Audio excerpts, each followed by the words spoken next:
Oh, my sweet master, oh you memory, old Sir Roland, why, what make you here? Oh! Hi, I didn't see you there. What was that? Forensics, you say? Let me stop my timer. 35 seconds! My new record since I've stopped talking. See, it's quite hard to explain actually, but maybe with help from some of my friends. Judge and timer ready? Forensics is competitive public speaking. In a world where 3/4 of the population declare public speaking as their #1 greatest fear, you could honestly say that we're in the business of conquering fear on a daily basis. What we do here in Grass Lake is called individual events. There's 2 sides. There's public address, which for you who might want to be lawyers or go into business or those kinds of careers, that's probably what you want to do. Straight speeches where you research your topic that you choose and you learn everything about it and you write it into a great speech and you learn how to deliver it.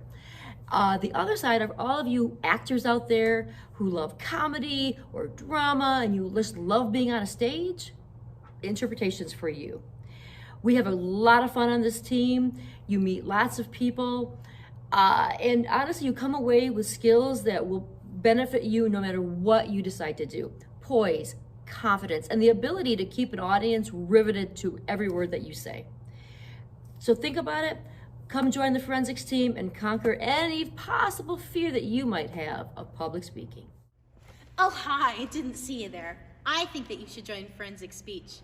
It has helped me gain confidence, it has given me lots of friends, and well, I get to play many fun characters in dramatic interpretation. And that's why I think that you should join Speech Forensics. Thank you. I joined Forensic Speech because I'm into acting, and this was kind of a good segue into getting good at plays and musicals on stage because you're good with audiences and talking to people and bringing characters to life. So, join.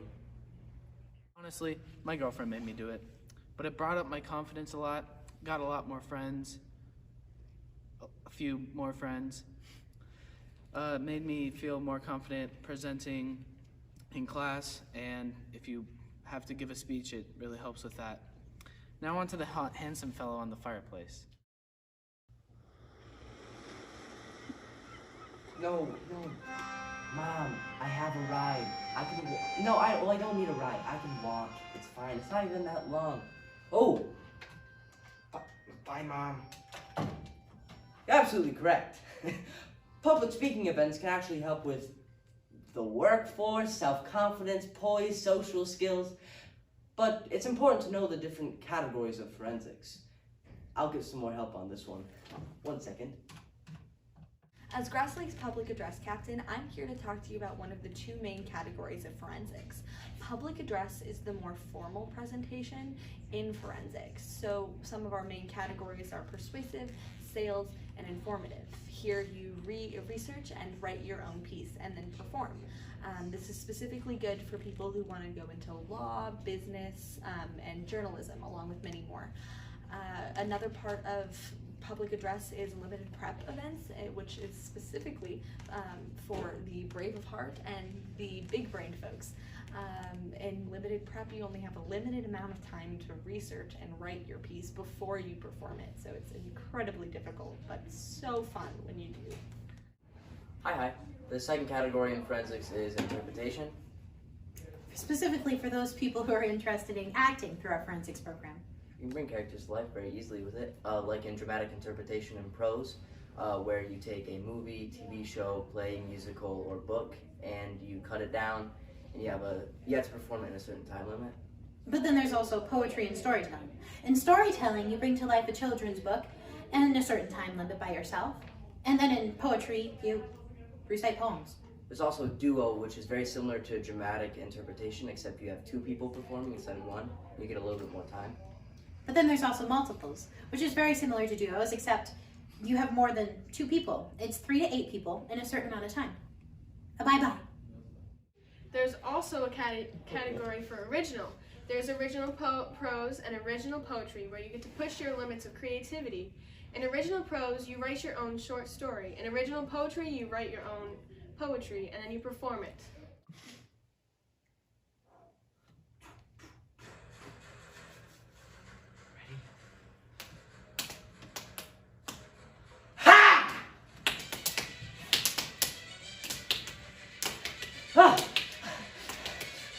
Oh! So, as you can see, there's a category for just about everyone. But, seeing is believing.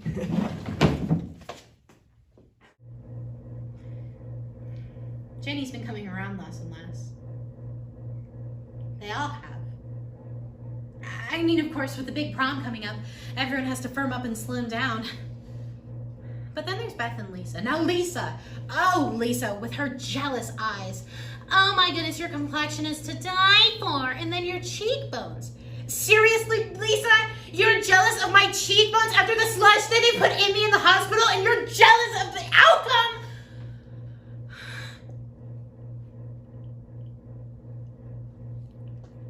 But then there's Beth with her and her makeup.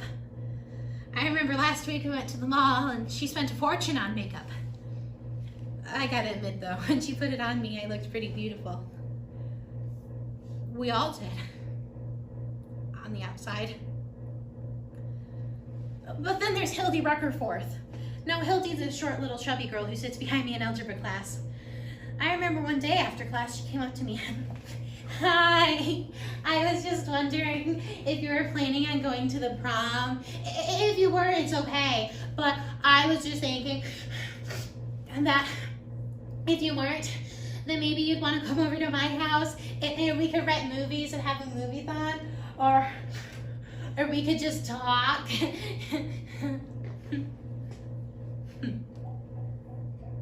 Just talk.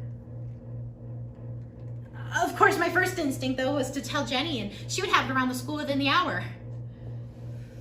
But I didn't tell Jenny, because I was actually considering going to Hildy Ruckerforth's house just to talk, because that sounded nice.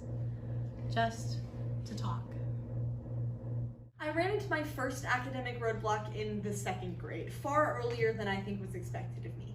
My family had just moved across the country from a city suburb of Chicago to a small town in Connecticut.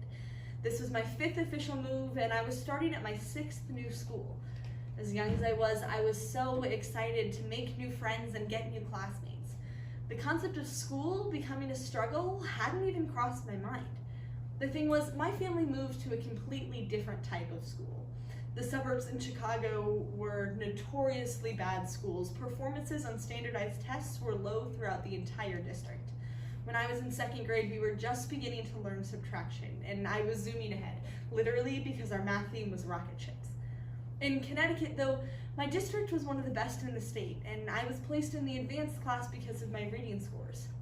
Unfortunately for me, my math skills were no longer enough to keep up, and I was well behind on multiplication. Luckily for me, though, I had the support from my friends, my family, and my school to help me catch back up. But I was in the minority. The United Nations cites that more than 1/5 of children globally are not in school. In the United States, we're fortunate enough to have mandated public schools, but the graduation rate is still estimated to be only 83%. People do not have access to the education they deserve, and they're losing opportunities because of it. Today, we'll add up the issues facing America's youth to see how they subtract from our youth. Then we'll multiply it all together to come up with a solution. I like to think God hears me when I pray. I know He has more important things to do than listen to the random things I say, but I'd like to think He's out there, listening to my insanity as He combs His long hair. And knowing that someone's always looking out for me helps me feel all of the beauty that I cannot see. And it helps me to cope with things that I'll never control, like this one of many zits and this tiny little mole. And of course, I could never be 100% certain, and I've never had one specific thing that I truly believe in. But you can't really blame me though, because when the people around me are asked about religion, they've got nothing to show. And I know I should probably go out and find my religious calling, but no one else around me does, so I just keep on stalling. And I will not pretend to know everything about God. In fact, if you asked religious people, they'd most likely call me a fraud. But I swear that I'm trying to figure out who I am. But I don't even know the taste difference between chicken and ham. But it's comforting to me to think that God's always got my back, and it helps me to fall asleep at night trusting that He's put me on the right track. And I do truly hope that God has a plan, because right now it kind of feels like He's just throwing stuff at the fan.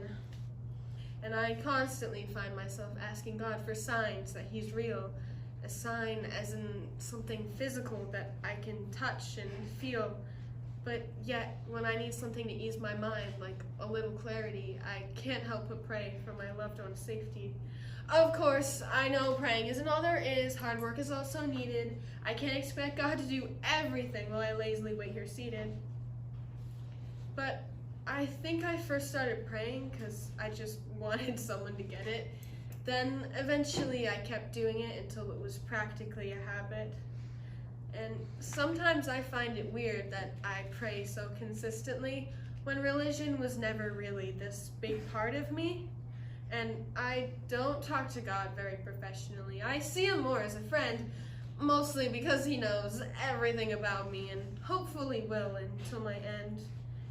But I like to think that God at least takes my prayers into consideration. Is it weird that I talk to Him about how Zendaya is my inspiration? And maybe if I pray loud enough and say my words extra clear, He'll listen to the things I say and He will truly hear. But who am I to say for sure when I've never dug deep down into religion's core? But thank you, God, for listening. And please don't think it's weird that sometimes when I pray, I'm singing. Speech has helped me gain much confidence, and it has also helped me to improve my skills on talking with an audience in a fun and awesome way. Forensics has helped me in multiple ways, and one of the biggest includes my social anxiety. I have been struggling with it since I've been in middle school, but since I've joined the team, it has become more easier for me to speak out in front of my peers and in front of people I do not know. It has also helped me create a community and helped me find more friends within the forensics team, and as well as people who've watched us perform in past years. It is very nice to know that no matter what, the team has my back and that the coach has my back as well. And I recommend for forensics for anyone who just needs more friends or just wants a more easier way to communicate with people, or who just see something that they like and want to be a part of it. Forensic speech is the absolute best way to interact with other people at Grass Lake. You not only get to meet your peers and your classmates, but you get to interact with students from other schools, and it's a whole bunch of fun. I was in art class painting a picture. Ew, what are you painting? It's a picture of a sunset. Ew, it's so ugly. Pinkalicious, why does everything you paint have to have pink in it? Because pink is my favorite color. Don't you know pink is passé? Passé is French for over. The new color is black. All the girls like black now. Yep, black is in. Pink is putrid. And on the bus ride home from school, no one would sit with me. Pink is for babies and little girls. We are not going to be friends with a baby. What? Pink is not for babies. Pink is for anyone. Even my little brother likes pink. A boy who likes pink? How funny! Everyone on the bus laughed. So, in summation, because of his Kafka-esque treatment of myself and his peers, and the ruin of the reputation of my school, I thought it was I who should be the instrument of your precious child's demise. Mind you, there were many more who soon would have taken the same course of action, local constabulary included. I marveled at how simple I found it to gingerly place my 2 hands around your son's pony toy, and press and wedge his foul little kumquat noggin till the raspy guttural demon's breath of that foul and wretched hatchling of Satan passed no more through his blackened lungs to this our precious hurt. Die, you wretched twisted cretin!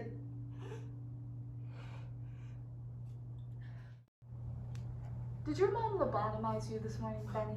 Save the jokes. I feel better now. Why should I save them? Your whole life's a joke. Janet, you don't know. Oh, yes, I do know. Unless we're talking about a new Ashley, one I never got to met, you're way off base calling my friend a snake. I call him how I see him. Then take your glasses off. It's 3 strikes and you're out. What does that even mean? You're always jumping to conclusions. I am not. Oh, yes, you are.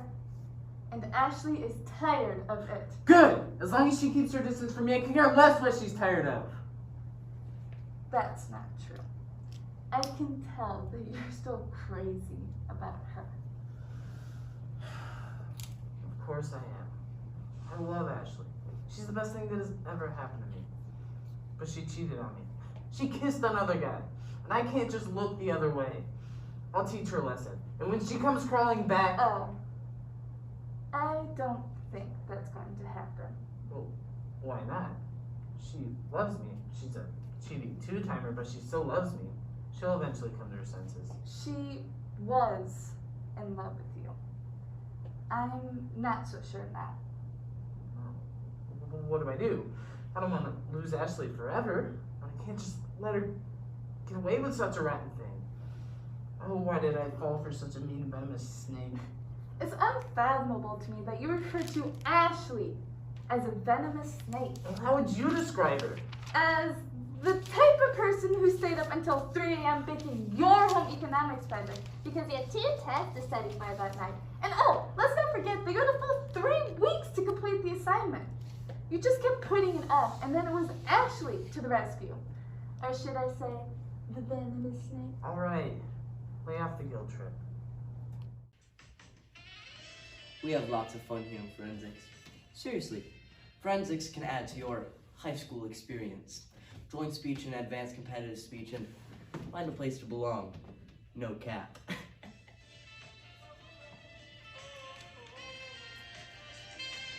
Vibe with me, bros.